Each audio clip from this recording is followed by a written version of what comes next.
মেধাবী দেশ তৈরি করতে তৃণমূলে থাকা মেধাবীদের পাশে সব সময় বিএনপি থাকবে বলে জানিয়েছেন দলের স্থায়ী কমিটির সদস্য সালাউদ্দিন আহমেদ। শক্তিশালী মেধা সম্পন্ন রাষ্ট্র গড়ে তোলাই বিএনপির লক্ষ্য বলে জানান তিনি। গুলশান কার্যালয়ে মানিকগঞ্জের বিমান প্রস্তুতকারী যুবক জুলহাস মোল্লাকে তারেক রহমানের পক্ষ থেকে আর্থিক সহায়তা প্রদান অনুষ্ঠানে তিনি এসব কথা বলেন।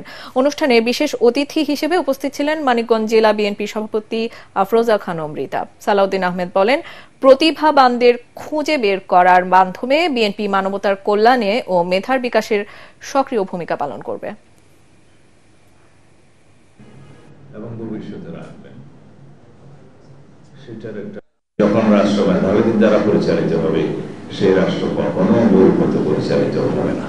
আশা করি এই উদ্যোগকেও আপনারা যথেষ্ট প্রচার দিবেন, যাতে আরো জোরহাসরা যারা গ্রাম পর্যায়ে বিভিন্ন তৃণমূলে লোকচক্ষুর অন্তরালে আছে তাদেরকে আপনারা খুঁজে বের করুন। ইনশাআল্লাহ আমাদের নেতা জনাব তারেক রহমান, আমরা বাংলাদেশ জাতীয়তাবাদী দল সবসময় তাদের পাশে থাকবো। আমরা রাষ্ট্র ক্ষমতায় থাকি বা না থাকি।